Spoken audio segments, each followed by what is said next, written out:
प्रभु राम देव भगवान अल्लाह खुदा ईश आदि नाम एक ही शक्ति के हैं। वो कैसा है, कहां है, कैसे मिलता है, किसने देखा है? ये प्रश्नवाचक चिन्ह पूर्ण रूप से हटाने के लिए अवश्य सुनिए जगत गुरु तत्वदर्शी संत रामपाल जी महाराज के अमृत वचन, सर्व पवित्र धर्मों के पवित्र शास्त्रों के आधार पर।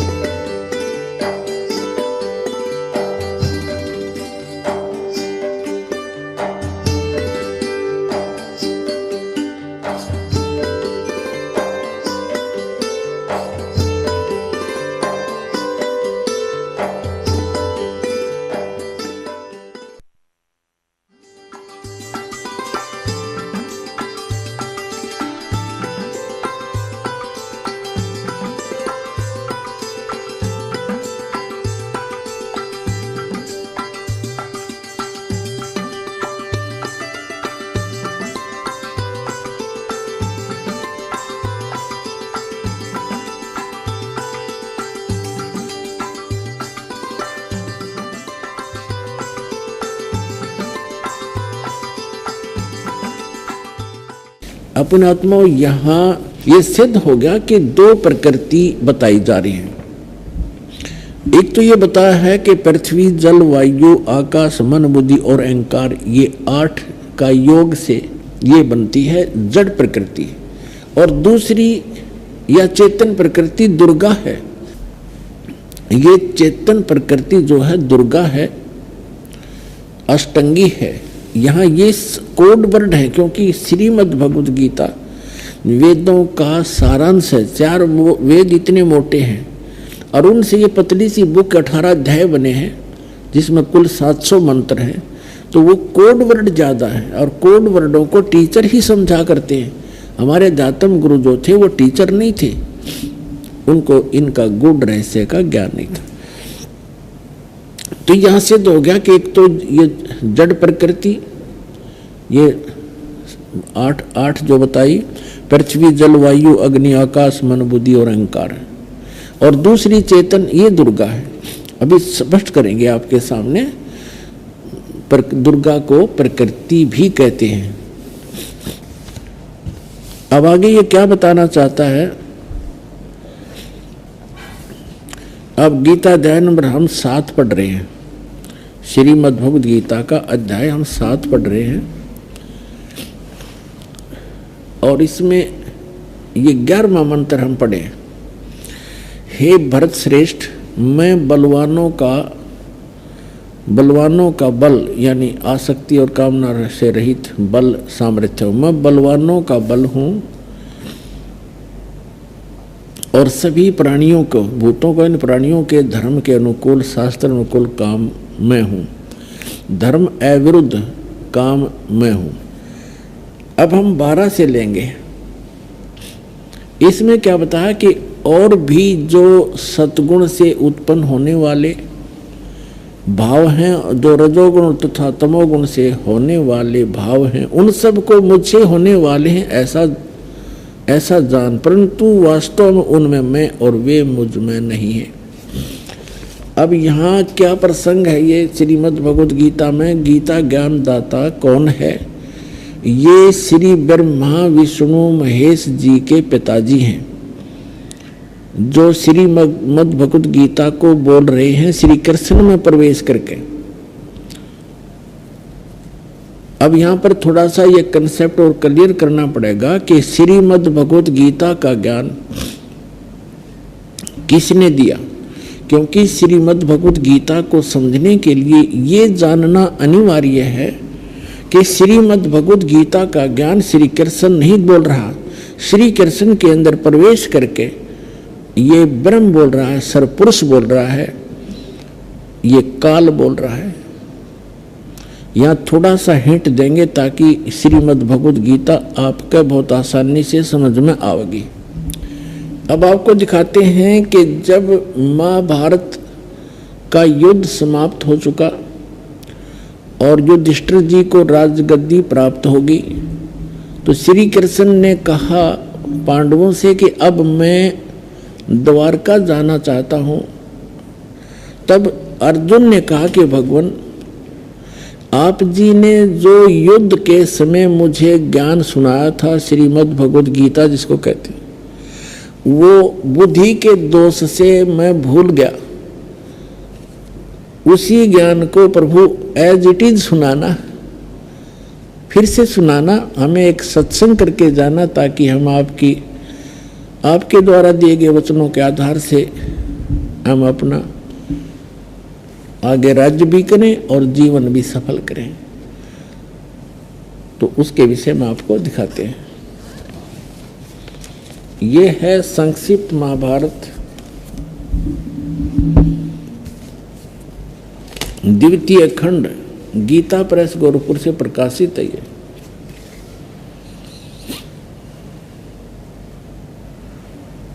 और कहां से छपा है? इसके अनुवादक भी वही हैं, द्वितीय खंड, संपादक तथा संशोधक जयदयाल गोविंद का, और ये यहां से छपी है।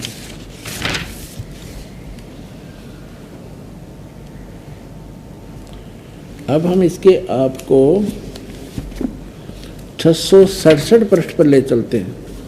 ये है 667 पृष्ठ।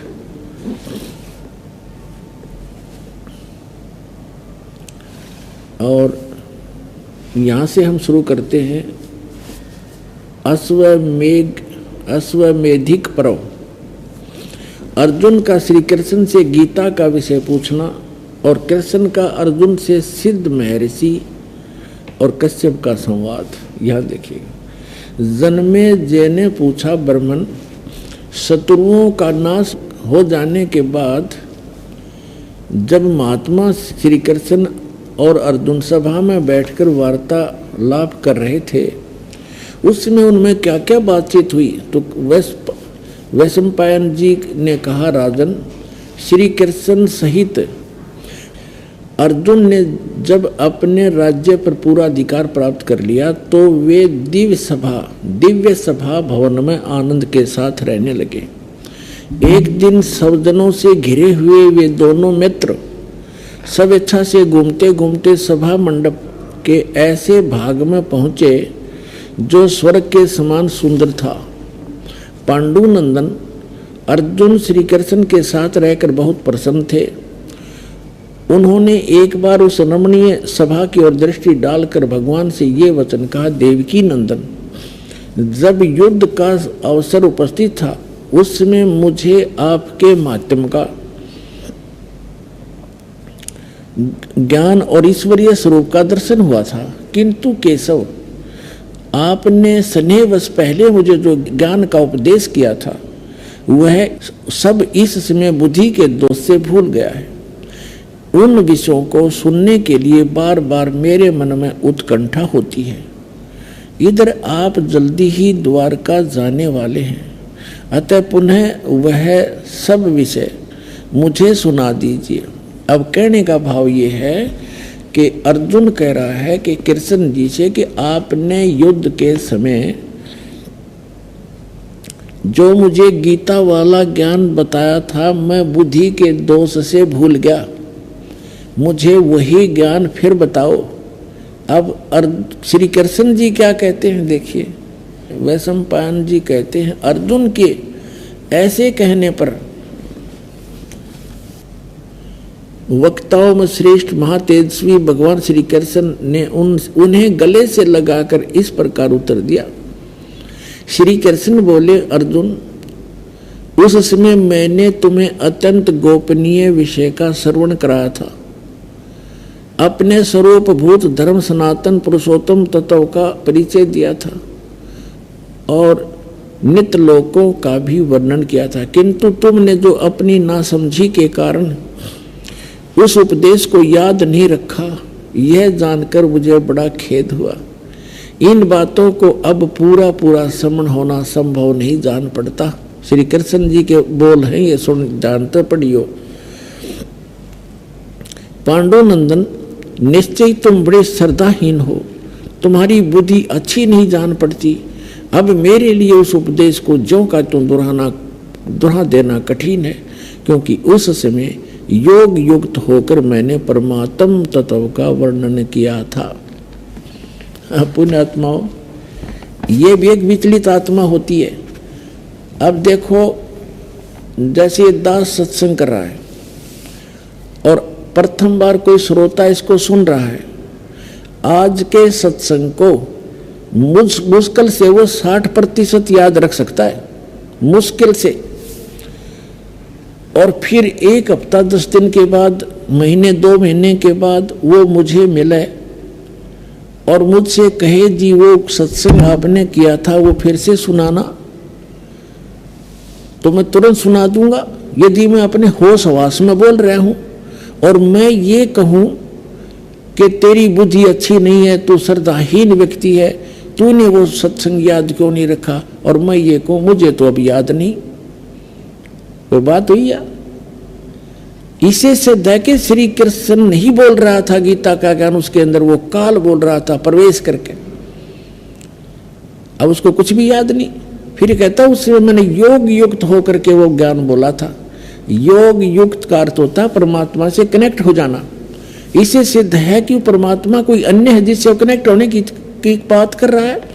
और जब युद्ध के मैदान में इसे भयंकर स्थिति में योग युक्त हो सकता है, अब पीस माइंड पीस है, उस टाइम तो शांति है, तो उसमें और जल्दी हो जाना चाहिए था योग युक्त, जबकि बिजली गिर गई। वास्तविकता यह है कि श्री कृष्ण जी ने योग ज्ञान पता ही नहीं ना उन्होंने बोला। उन्होंने फिर आगे इसमें अपने सत्र का ज्ञान दे रखा, वो गीता से मेल भी नहीं खाता। इससे आगे गीता है अलग से लिखी हुई है, वो तो गीता से मेल भी नहीं खाता, कैखे भी नहीं मिलता आपस में। तो कहने का भाव यह है कि श्री कृष्ण में प्रवेश करके यूं काल बोल रहा था। इसके बहुत से प्रमाण हैं। जैसे अब पहले तो ये प्रसंग क्लियर करता हूं कि जैसे अब श्री कृष्ण में प्रवेश करके काल बोला था, और ये काल कौन है? ये ब्रह्मा विष्णु महेश के पूज्य पिताजी हैं। और गीता अध्याय नंबर 4 के श्लोक नंबर 5 और 9 में ये क्या कहता है कि अर्जुन तेरे और मेरे बहुत जन्म हो चुके, तू नहीं जानता मैं जानता हूं। मेरे जन्म और कर्म अलौकिक हैं। इसके कर्म अलौकिक कैसे है? जैसे श्री कृष्ण में प्रवेश करके प्रेत की तरह गीता का ज्ञान बोल दिया। अब आज तक यही रट लगा रखी थी, श्री कृष्ण जी ने गीता बोली, श्री कृष्ण जी ने गीता बोली, और बोली काल ने कृष्ण जी को तो पता भी नहीं मैंने बोला क्या था गीता में। श्रीमद् भगवत गीता अध्याय नंबर 7 के श्लोक नंबर 24 और 25 में ये स्पष्ट करता है गीता ज्ञानदाता कि अर्जुन, ये बुद्धिहीन मनुष्य जो सामने खड़े हैं आज, ये सोच रहे होंगे कि मैं श्री कृष्ण हूं। ये मुझ अव्यक्त को व्यक्तिम आपनम मनन्ते अबुधा, मुझ अव्यक्त को, व्यक्त माने गुप्त रहता हूं, मैं अपनी योग माया से छुपा रहता हूं, कभी किसी के सामने नहीं आता। और श्री कृष्ण जी तो सामने खड़े थे। श्री कृष्ण होते ये वचन कहते तो सामने खड़े थे, वो छुपे का। तो ये कहता मैंने प्रतिज्ञा, मेरी ये अटल प्रतिज्ञा है तो ये घटिया, पर मैं ये मेरी अटल प्रतिज्ञा, अविनाशी प्रतिज्ञा है, मैं कभी किसी के सामने नहीं आता। तो ये क्या करते रहे? जैसे आपको बहुत बार दिखा है श्री शिव पुराण के अंदर, शिव महापुराण के अंदर, वो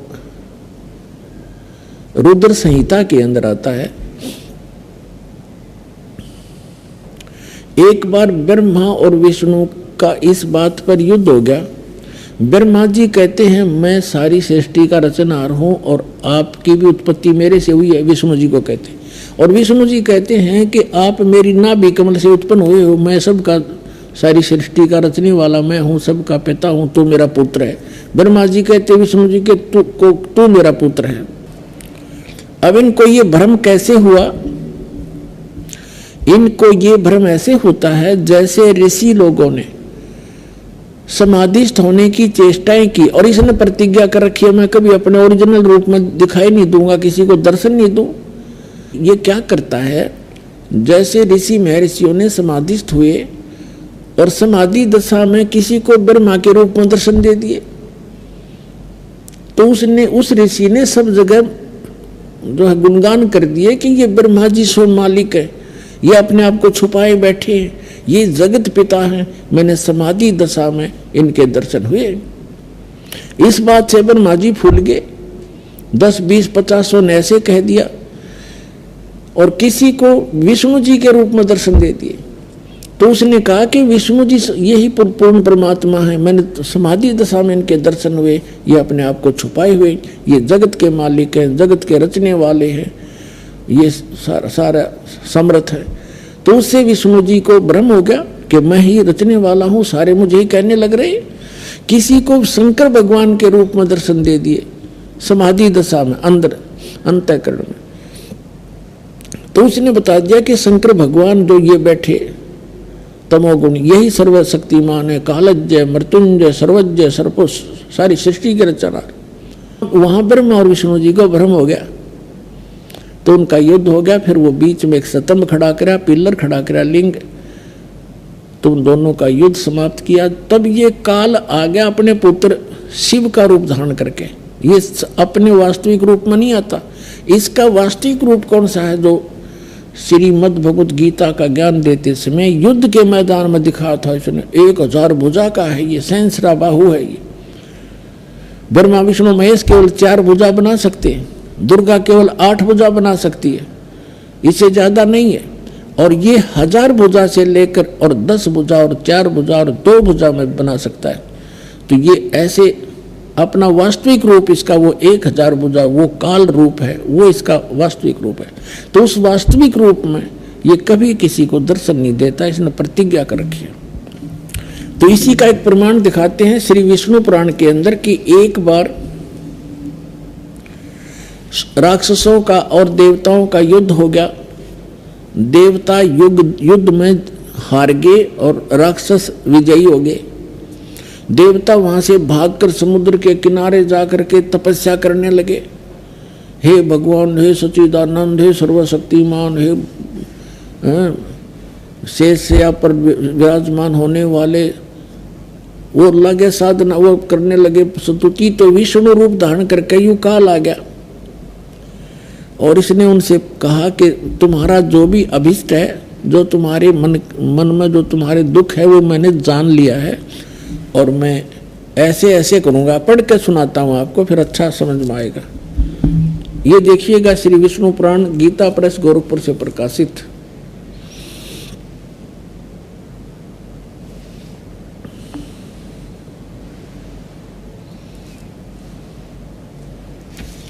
इसके अनुवादक कौन है? अनुवादक श्री मुनीलाल गुप्त, श्री मुनीलाल गुप्त। और ये कहाँ से प्रकाशित है, कहाँ से छपी है? ये यहीं से प्रकाशक व मुद्रक हैं, गीता प्रेस, गोरखपुर, गोविंद भवन कार्यालय, कोलकाता का संस्थान। ये इनके फोन और फैक्स। ये है चतुर्थ अंश और ये 233 पृष्ठ पे। हम यहाँ पढ़ेंगे पुरंजय का भी एक दूसरा नाम पढ़ा। यहाँ लिखा कि पूर्व काल में त्रेता युग में एक बार अति भीषण देव असुर संग्राम हुआ। देवताओं और राक्षसों का युद्ध हुआ।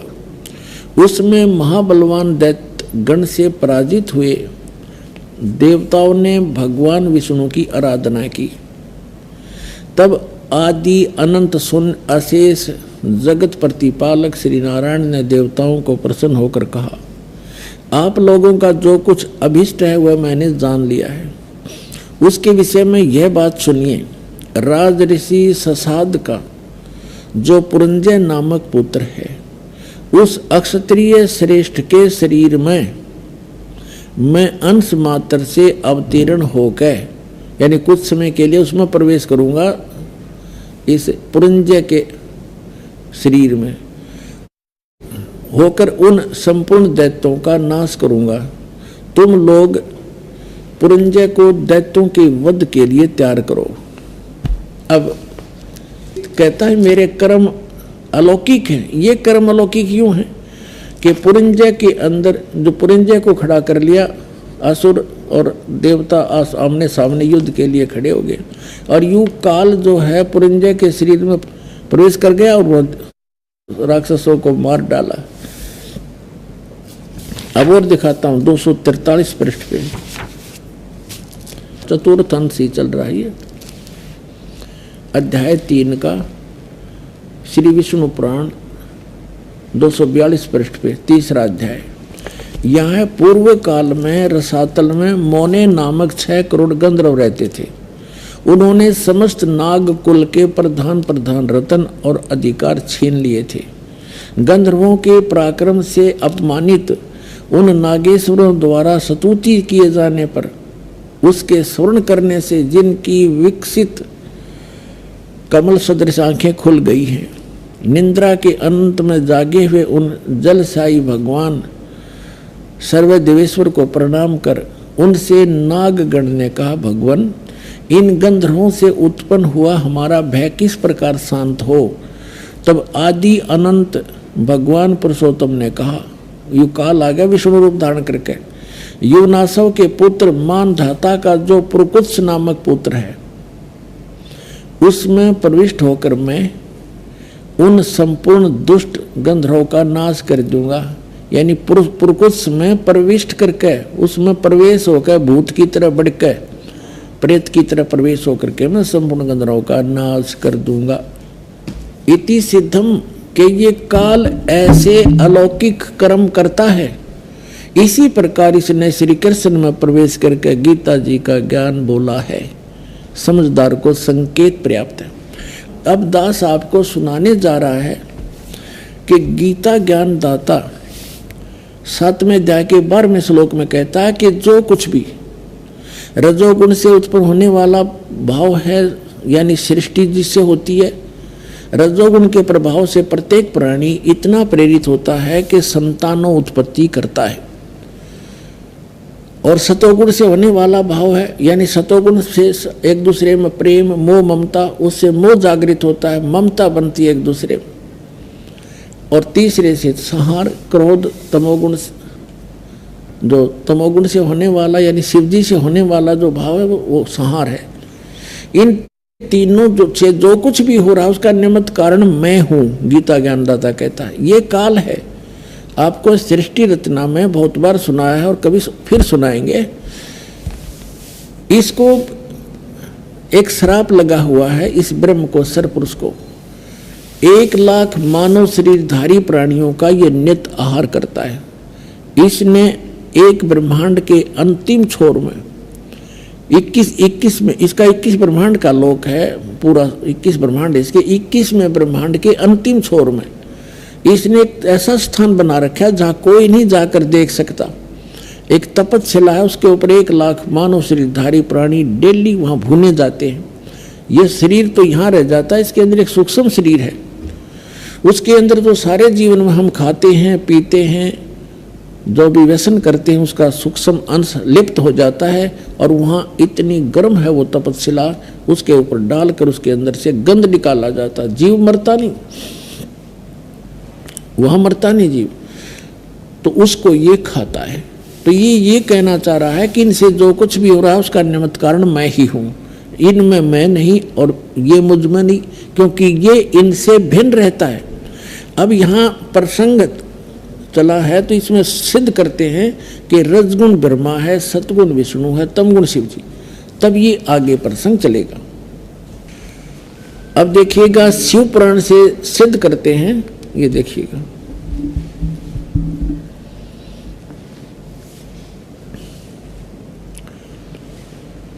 ये गीता प्रेस गोरखपुर से प्रकाशित है।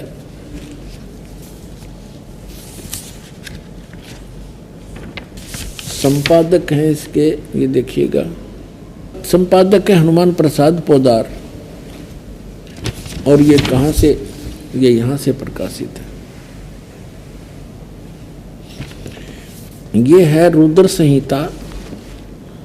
संहिता और संक्षिप्त शिव पुराण, पृष्ठ नंबर 110 पे, गीता प्रेस गोरखपुर से प्रकाशित, सचित्र मोटा टाइप। इस प्रकार ब्रह्मा, विष्णु और रुद्र, इन तीन देवताओं में गुण हैं, यानी रजगुण ब्रह्मा, सतगुण विष्णु, तमगुण शंकर। इन तीन देवताओं में गुण है, परंतु शिव गुणातीत माने गए हैं, वो इन तीनों से अलग हैं। और यही गीता अध्याय नंबर 7 के श्लोक नंबर 12 में स्पष्ट कर रहा है कि इन तीनों गुणों से जो कुछ भी हो रहा, रजगुण से होने वाले भाव, सतगुण से होने वाली स्थिति, रजगुण से होने वाली उत्पत्ति और शंकर से होने वाले संहार, इन तीनों का, इनका मूल कारण तो मैं ही हूँ, मेरे कारण ही हो रहा है, क्योंकि इसको 1 लाख जीव मानव शरीरधारी प्राणी रोज खाने पड़ते हैं। और फिर ये कहता मैं इनमें नहीं और ये मुझ में नहीं। अब ये खुद यहाँ भी खुद कह रहा है कि वो इनसे न्यारे हैं, भिन्न हैं। अब ये कंसेप्ट और क्लियर करना पड़ेगा। यहाँ एक और शंका उत्पन्न हो जाएगी कि ब्रह्मा, विष्णु, रुद्र, तो रुद्र अन्य भी है, एक जो 8 रुद्रों का, 11 रुद्रों का सरदार है, वो रुद्र अलग है। और उन सभी रुद्रों का मुखिया ये शंकर भी है, तमोगुण शंकर, इसलिए इसको भी रुद्र कहते हैं। और 11 रुद्र अन्य भी हैं। तो ये भी यहाँ स्पष्ट करना पड़ेगा कि ये ब्रह्मा, विष्णु, रुद्र और ये महेश इनसे अलग है, ये इनका पिता। ये देखिएगा, एक समय जैसे दास ने बताया था कि ब्रह्मा और विष्णु का आपस में इस बात पर युद्ध हो गया। ब्रह्मा जी कहने लगे तू मेरा पुत्र है विष्णु जी से, और विष्णु जी कहने लगे तू मेरा पुत्र है। इन दोनों का झगड़ा हो गया, तो इनके बीच में एक लिंग खड़ा कर दिया, स्तंभ, तेजो में स्तंभ। और ये फिर युद्ध करना बंद कर गए, उसके और छोर को खोजने में लग गए। फिर वहां अपने पुत्र शिव के रूप में ये खुद आकर खड़ा हो गया, ये काल भगवान। और फिर इनको कैसे संबोधित करता है ब्रह्मा और विष्णु को, सुनिएगा। ये देखिएगा, विद्वेश्वर संहिता, ये है विद्वेश्वर संहिता और संक्षिप्त शिव पुराण 24 पृष्ठ पे। ये तो थोड़ा सा सीन देखें, यहाँ ब्रह्मा और विष्णु के बीच में ये लिंग खड़ा कर दिया, स्तंभ तेजो में। और फिर यहां आकर के क्या बोला, ब्रह्मा और विष्णु ने पूछा, प्रभु सृष्टि आदि 5 कर्तों के लक्षण क्या हैं, ये हम दोनों को बताइए। भगवान शिव बोले, ये काल है इनका पिता। भगवान शिव बोले, मेरे कर्तव्यों को समझना अत्यंत गहन है, यद्यपि तथापि मैं कृपा पूर्वक तुम्हें उनके विषय में बता रहा हूं। अब अपने 24-25 पे पढ़ लिया, अब 26 पे पढ़ते हैं, अपने मतलब की बात पढ़ेंगे। यहां आगे अब नीचे, पुत्रो, ब्रह्मा और विष्णु को ये काल बोल रहा है, पुत्रो तुम दोनों ने तपस्या करके प्रसन्न हुए मुझ परमेश्वर से सृष्टि और सतिथि नामक 2 कृत, यानी जो 2 विभाग, ये 2 जॉब प्राप्त किए हैं, और ये दोनों तुम्हें बहुत प्रिय है। इसी प्रकार मेरी विभूति स्वरूप रुद्र और महेश्वर ने, मैं नहीं है, ने 2 अत्यंत उत्तम कृत्य, संहार और तिरोभाव प्राप्त किए। अब देखो, ये ब्रह्मा, विष्णु, महेश, तो ये हो गए दोनों पुत्र। रुद्र और महेश्वर ये इन दोनों से न्यारे, यानी 4 हो गए। और बोलने वाला वो इनका पिता इनसे अलग है। अब यहां फिर और देखते हैं, स्पष्ट हो जाता है। यहां देखो, मैंने पूर्व काल में अपने स्वरूप भूत मंत्र का उपदेश किया है, जो ओंकार के रूप में प्रसिद्ध है, और वह महामंगलकारी मंत्र है। सबसे पहले मेरे मुख से ओंकार ओम प्रकट हुआ, जो मेरे स्वरूप का बोध कराने वाला है। ओंकार वाचक है, मैं वाच्य हूँ, यह मंत्र मेरा स्वरूप ही है। प्रतिदिन ओंकार का निरंतर स्मरण करने से मेरा ही सदा स्मरण होता है। मेरे उत्तरवर्ती मुख से आकार का, पश्चिम मुख से उकार का, दक्षिण मुख से मकार का, और पूर्ववर्ती मुख से बिंदु तथा मध्यवर्ती मुख से नाद का प्राकाट्य हुआ। इस प्रकार 5 अवयव से युक्त ओंकार का विस्तार हुआ है। इन सभी अवयव से एकीभूत होकर यह प्रणव ओम नामक एक अक्षर हो गया। अब यहां हमने देखना है कि ये ओम एक अक्षर जो है ये ब्रह्मा विष्णु महेश के पिताजी का है। और वो कौन है? वो ब्रह्म है, वो काल है। ये ब्रह्म का मंत्र है ओम। गीता अध्याय नंबर 8 के श्लोक नंबर 13 में ये गीता ज्ञानदाता गीता बोल रहा है। इससे ये भी स्पष्ट होता जाएगा। ओम इति एकाक्षरम ब्रह्म व्यवहारण मामनुसमरण। ये देखिएगा, अब हमने शिव पुराण रख दिया, श्रीमद् भगवत गीता उठा लिया। गीता प्रेस ग्रुप से प्रकाशित है 8वें अध्याय का 8वां अध्याय श्रीमद् भगवत गीता। ये 13वां श्लोक यहाँ शुरू होता है। ये 13वां श्लोक यहाँ पर है। इसमें क्या है? ओम इति एकाक्षरम ब्रह्म व्यवहारण माम अनुसमरण ये प्रयाति तजंदेहम सयाति परमाम गतिम। गीता ज्ञानदाता कह रहा है कि माम ब्रह्म, मुझ ब्रह्म का ओम इति एकाक्षरम, यह ओम एक अक्षर है, नथिंग एल्स। व्यवहारण माने उच्चारण करके अनुसमन सुमन करता हुआ ये प्रयति तजंदेहम जो संसार शरीर छोड़कर जाते समय तक इसका जाप करता है जाता है सयाति परमाम गति। इसका सुमन करता हुआ जो शरीर छोड़कर जाता है सयाति परमाम गति। इस ओम से मिलने वाली ये ओम यह उदाहरण दिया। जो पुरुष ओम ओम ओम ये एक अक्षर हो गया ओम इति। इस एक अक्षर ब्रह्म को उच्चारण करता हुआ मां मुझ निर्गुण ब्रह्म का चिंतन करता हुआ शरीर को त्याग कर जाता है, वह पुरुष परम गति को प्राप्त होता है। अब इसे सिद्ध हो गया कि शिव महापुराण में स्पष्ट हो गया कि ये ब्रह्मा विष्णु महेश रुद्र से जो 5वां है वो इनका पिता है। वो शिव पुराण का वहां संदेश दे रहा है और वो कह रहा है कि मेरा ओम मंत्र है। ओम ये 5 अवयव से एकीभूत होकर एक ओंकार प्रणव रूप में ओंकार एक अक्षर हो गया। और यहाँ 8वें अध्याय के 13वें श्लोक में गीता जी में ये स्पष्ट कर रहा है, ये गीता ज्ञान दे रहा है कि ओम इति एकाक्षरम, यह ओम एक अक्षर जो है माम ब्रह्म मुझ ब्रह्म का एक ओम अक्षर है, नथिंग एल्स। इसका उच्चारण करके श्रवण करता हुआ यह प्रयाति तजंदेहम जो शरीर छोड़कर जाता है यानी अंतिम सांस तक श्रवण करता है सयाति परमाम गति, वह परम गति को प्राप्त होता है। कौन सी परम गति? जो ओम के जाप से मिलने वाली है। वो क्या? ब्रह्मलोक।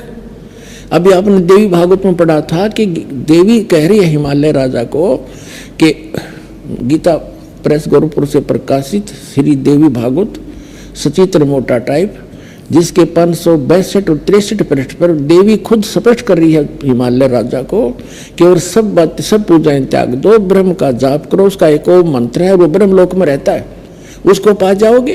तो ओम के जाप से ब्रह्मलोक प्राप्ति है। गीता अध्याय नंबर 8 के श्लोक नंबर 16 में लिखा है कि ब्रह्मलोक पर्यंत सब पुनरावृत्ति में वहां गए प्राणी भी जन्म मृत्यु में आते। ये देखिएगा, ये वही श्रीमद् भगवत गीता इसके 8वें अध्याय के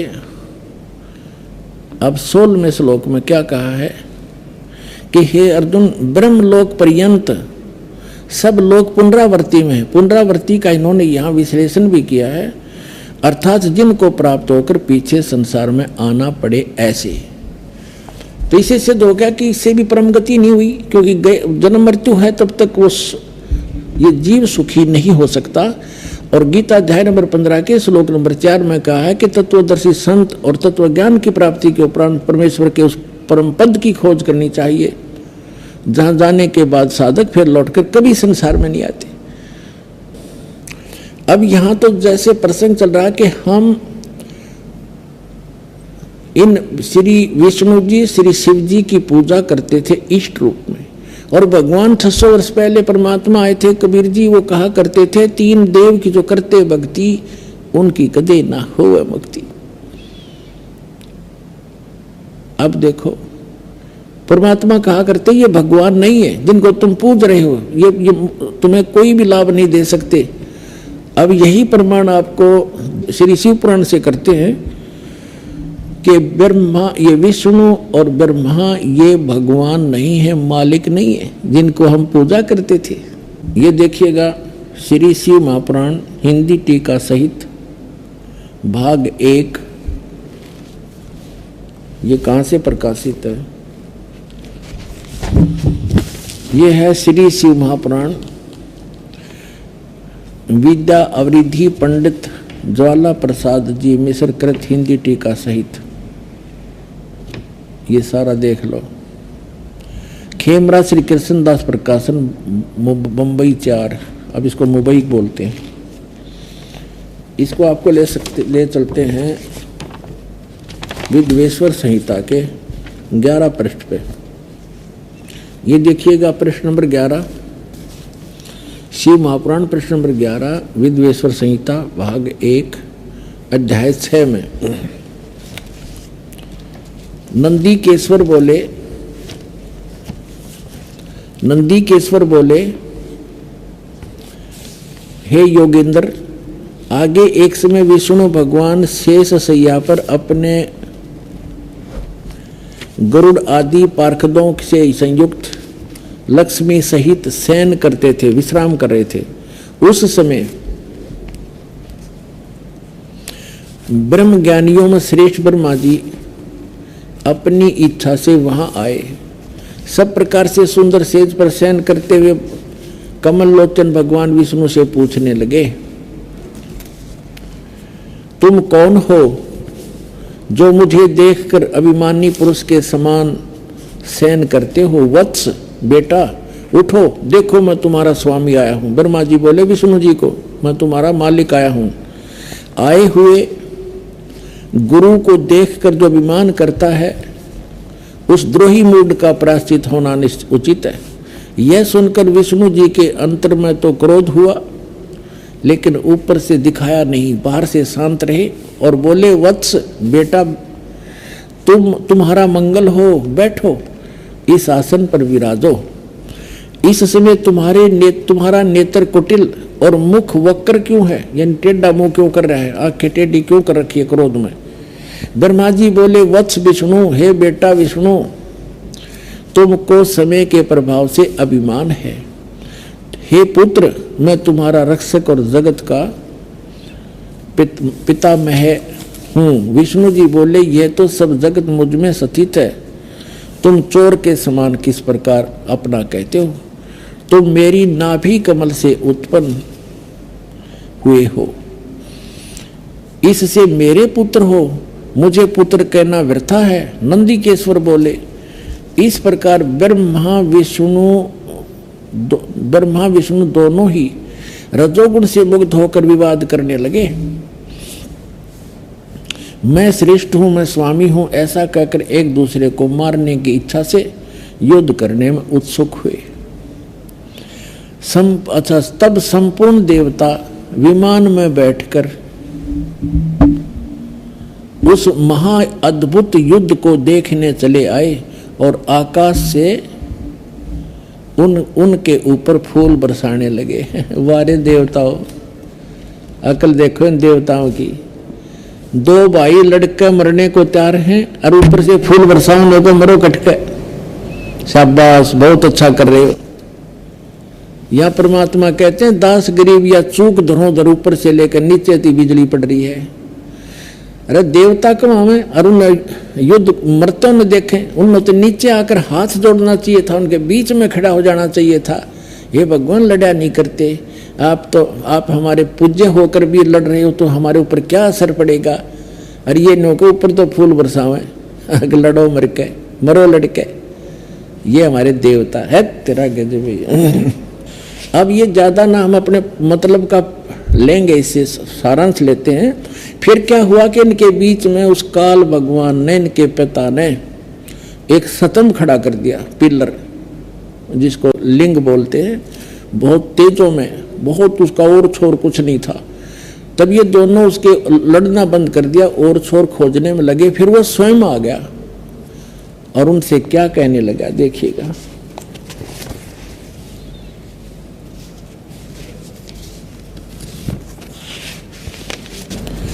अब हम पढ़ेंगे विद्वेश्वर संहिता पृष्ठ, ये 17 पृष्ठ पे। ये पहले 11 पर पढ़ा था, अब 17 पर पढ़ रहे हैं। विद्वेश्वर संहिता भाग 1 अध्याय 9, वो 6 में पढ़ा था। अब यहाँ क्या, नंदीकेश्वर बोले, इस प्रकार भगवान ने उन नम्र हुए ब्रह्मा और विष्णु को अनुग्रह करके युद्ध में अनुग्रह करके यह कहा, उन दोनों की अज्ञानता और वैर को दूर करने के अर्थ दोनों से कहा भगवान ने, इस काल ने, इनके पिता ने। मेरे सकल और निष्कल भेद से 2 स्वरूप हैं, परंतु और ईश्वर नहीं, इस कारण से ये 2 स्वरूप नहीं हो सकते। पहला सतम रूप, यानी पहले तो पिलर खड़ा कर दिया और बाद में पीछे मूर्तिमान रूप धारण किया और शिव रूप में आके खड़ा हो गया, धारण किया। इससे ब्रह्म रूप निष्कल है, ब्रह्म रूप निष्कल है, पिलर न तो ये ब्रह्म रूप का है, और ईश्वर रूप सगुण है, शिव रूप में आके खड़ा हो गया। ये मेरे ये दोनों रूप सिद्ध हैं, दूसरे किसी के नहीं हो सकते। इस कारण तुम दोनों को अथवा दूसरों को, ब्रह्मा और विष्णु को कह रहे हैं, ईश्वरत्व की प्राप्ति नहीं हो सकती। तुम दोनों ने अज्ञान से अपने को ईश माना, अपने को भगवान मान लिया, ये बड़ा ही अद्भुत हुआ। इसके दूर करने को ही मैं रण स्थान में आया।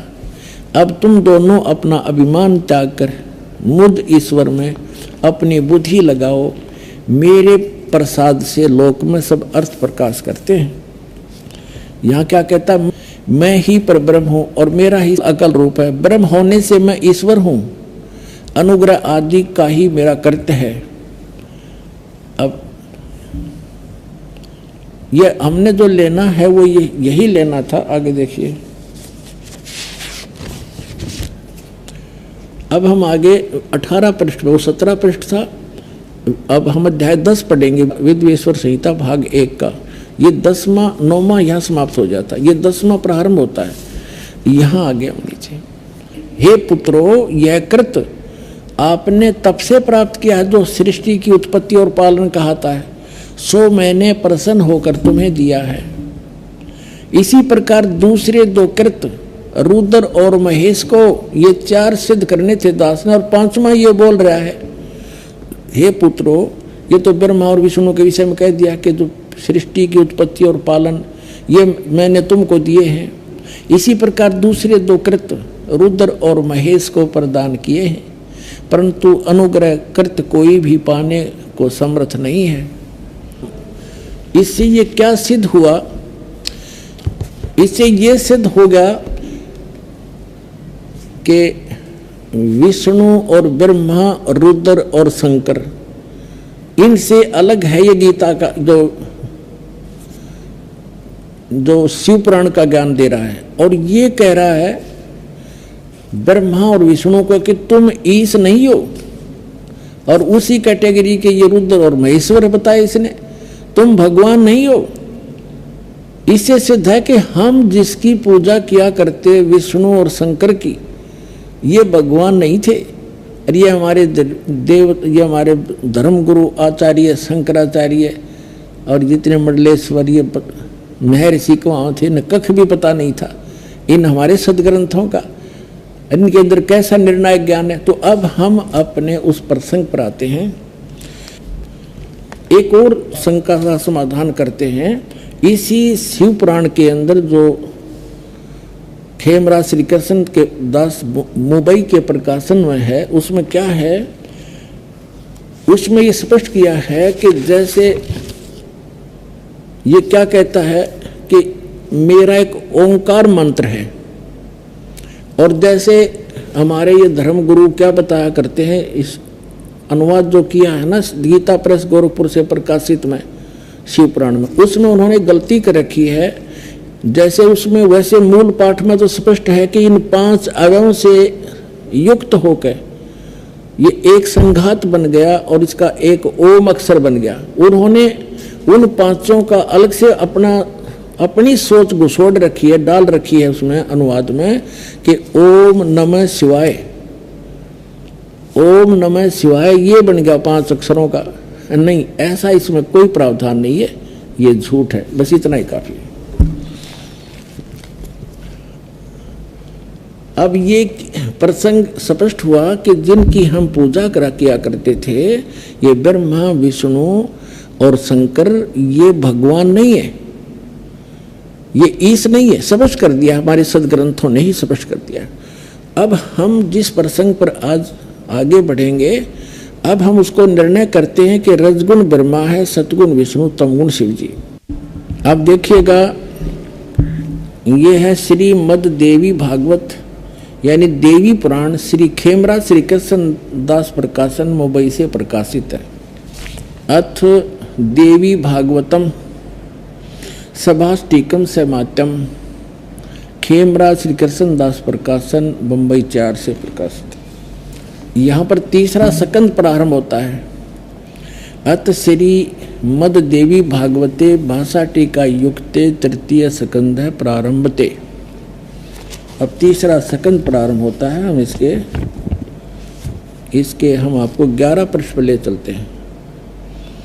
ये 11 पृष्ठ पे 5वां अध्याय, इसमें यहाँ हम पढ़ेंगे 5वें अध्याय का 8वां श्लोक।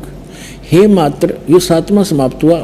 हे माता, यदि हमारे ऊपर सदा आप दया युक्त हो तो हमको तमोगुण में किस प्रकार प्रदान किया। शंकर भगवान बोल रहे हैं, ब्रह्मा रजोगुण और हरि सतगुण, हरि सतगुण युक्त क्यों किए, युक्त किए, किस प्रकार किए। अब यहाँ संस्कृत भी पढ़ेंगे हम। ये संस्कृत है, ये हिंदी यहाँ पर हमने पढ़ी है। ये 8वां श्लोक है। यदि दया धर्मना न सदा अंबिके कथम अहम विहित है, किस प्रकार मैं बना दिया हे अंबिके, हे माता, तमोगुण और कमल जय, कमल से उत्पन्न होने वाले ब्रह्मा को रजोगुण संभव, रजोगुण क्यों बना दिया। और सुवित किनु सतोगुण हरि, और विष्णु जी को आपने सतोगुण किस प्रकार बनाया, क्यों बनाया। अब देखो इस बात से ये हमारे ये देवता भी परिचित हैं कि जो हम कर रहे हैं ये अच्छा नहीं हो रहा। इसलिए तो ये कह रहे हैं कि यदि आप हम पर दया युक्त हो तो हमारे को ऐसा क्यों बना दिया। हमसे एक से ब्रह्मा से निकल रहे वो उसकी तरंगों से सब प्राणी प्रभावित होते हैं और सृष्टि उत्पत्ति करते हैं, बच्चे पैदा करते हैं। और विष्णु जी से निकल रही तरंगों से एक दूसरे में ममता में फंसे पड़े हैं और मेरे से फिर एकदम संहार होता है। ये ऐसा क्यों हो रहा है। यदि आप हम पर दयालु हो, हमें ऐसे गुणों वाले क्यों बना दिया, मुझे तमोगुण क्यों बना दिया, और शंकर जी को सतोगुण और शिव जी को तमोगुण क्यों बढ़ाया। इति सिद्धम रजगुण ब्रह्मा सतगुण विष्णु तमगुण शिव जी। तीसरा एक तो आपको शिव पुराण में बता दिया कि रजगुण ब्रह्मा विष्णु महेश इन तीनों देवताओं में गुण है, और वो शंकर इनसे न्यारा है, वो गुणातीत माना गया। और अब आपको सिद्ध करते हैं मार्कंडेय पुराण में। मार्कंडेय पुराण गीता प्रेस गोरखपुर से प्रकाशित के 123 पृष्ठ पर देखिएगा।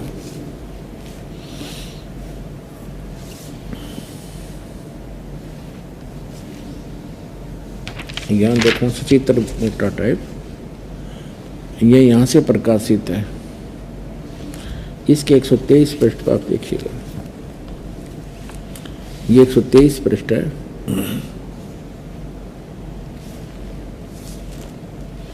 अब यह मार्कंडेय जी का वर्णन चल रहा है। मार्कंडेय जी बोल रहे हैं, मुने यहाँ आ जाते हैं। इस प्रकार स्वयंभू परमात्मा की 3 अवस्थाएं हैं। रजोगुण प्रधान ब्रह्मा, तमोगुण प्रधान रुद्र और सतगुण प्रधान विश्वपालक विष्णु हैं। और यही 3 देवता हैं और यही 3 गुण हैं। ब्रह्मा विष्णु महेश कहो या रजगुण सतगुण तमगुण कहो, इति सिद्धम। अब श्रीमद् भगवत गीता का 7वां अध्याय श्लोक नंबर 12 से लेकर 15 आप जी को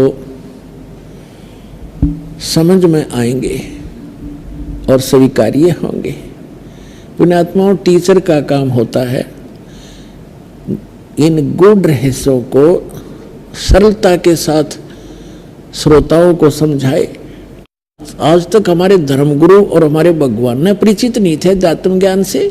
सतयुग के ब्राह्मण, आज तो सतयुग के ब्राह्मण भी, ऋषि महर्षि भी इस तत्व ज्ञान से अपरिचित थे। तो पुण्यात्माओं, सौभाग्य है आपका, आपका जन्म ऐसे समय में आप शिक्षित हैं और ये तत्व ज्ञान को उजागर करने का परमपिता कबीर भगवान का आदेश है। यो दास आपको भेज दिया, आपके सामने पेश है और आपका अब कल्याण होगा, पूरे विश्व का कल्याण होगा। अभिति सिद्धम रजगुण ब्रह्मा सतगुण विष्णु तमगुण शिव जी। और अब देखिएगा श्रीमद् भगवत गीता, जयदाल गोयत का इसके अनुवादक हैं। 7वें अध्याय का हम वही 12 से लेकर 15 पढ़ेंगे। ये देखिएगा, अब ये बहुत आसानी से हमारे समझ में होगा और स्वीकार्य होगा। अब इसमें क्या कहा है, और भी जो सतगुण से उत्पन्न होने वाले भाव हैं और जो रजोगुण से तथा तमोगुण से होने वाले भाव हैं, उन सबको मुझसे ही होने वाले हैं ऐसा जान, परंतु वास्तव में उनमें मैं और वे मुझ में नहीं हैं। अब ये कौन है? रजगुण ब्रह्मा सतगुण विष्णु तमगुण शिव जी से अन्य है जो गीता ज्ञान दे रहा है। अब आगे ये क्या कहता है देखिएगा 13वें श्लोक में, 7वें अध्याय श्रीमद् भगवत गीता का।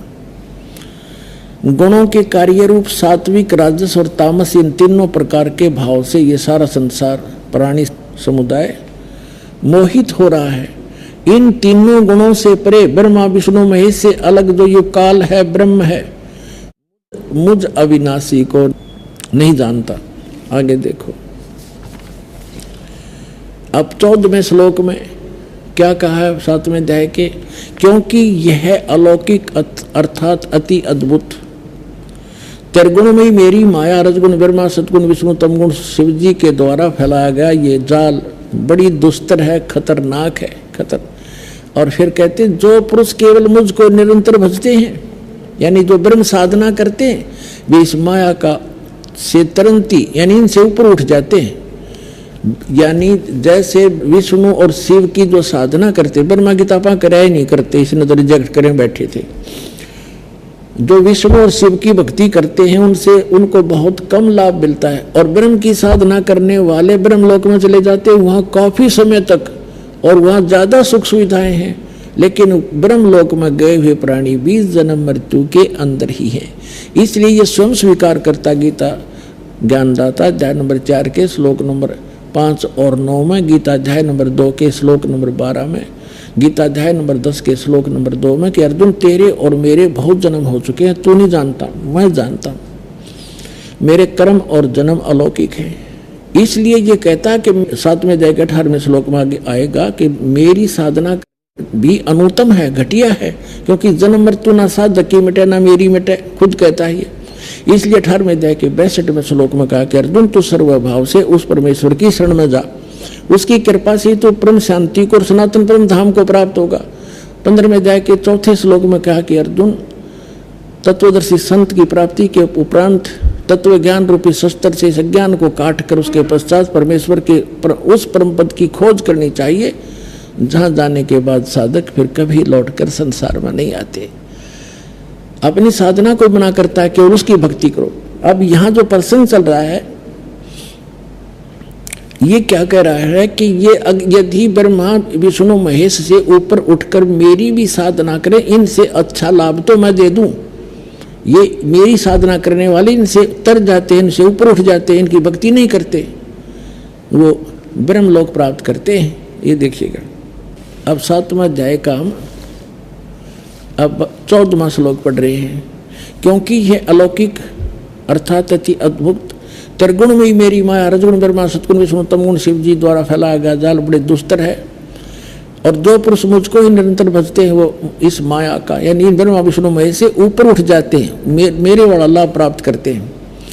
15 माया के द्वारा ब्रह्मा विष्णु महेश की साधना तक और इन्हीं से मिलने वाले लाभ पर जो दृढ़ हो चुके हैं और कोई सुनने को तैयार नहीं, उनके विषय में कहा है। जो इनके उपासक हैं तीनों गुणों के, ब्रह्मा विष्णु महेश के।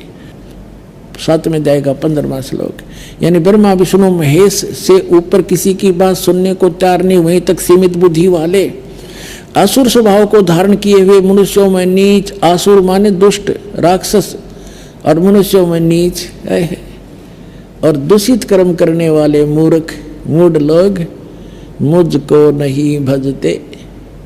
हो गया सिद्ध। अब क्या कह रहा गीता ज्ञानदाता, इस कंसेप्ट को क्लियर करना पड़ेगा। अब यहाँ क्या बताया है कि रजगुण ब्रह्मा, सतगुण विष्णु, तमगुण शिव जी की जो पूजा करते हैं उनको कहा है असुर स्वभाव को धारण किए हुए मनुष्यों में नीच, दूषित कर्म करने वाले मूर्ख, ये मेरी भक्ति भी ना करते, ब्रह्म तक की साधना भी नहीं करते। अब इसी से संबंधित आगे दिखाते हैं इसी 7वें अध्याय के 20, 21, 22 में। अब देखिएगा 7वें अध्याय का श्रीमद् भगवद गीता अध्याय नंबर 7 का और श्लोक नंबर हम 20 पढ़ेंगे।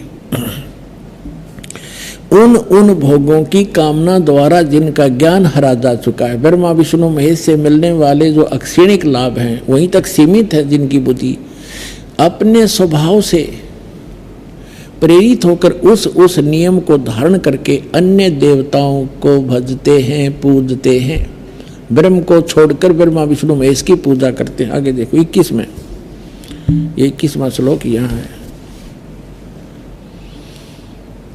जो भक्त जिस देवता के स्वरूप को श्रद्धा से पूजना चाहता है उस भक्त की श्रद्धा में उसी देवता के प्रति स्थिर करता हूँ।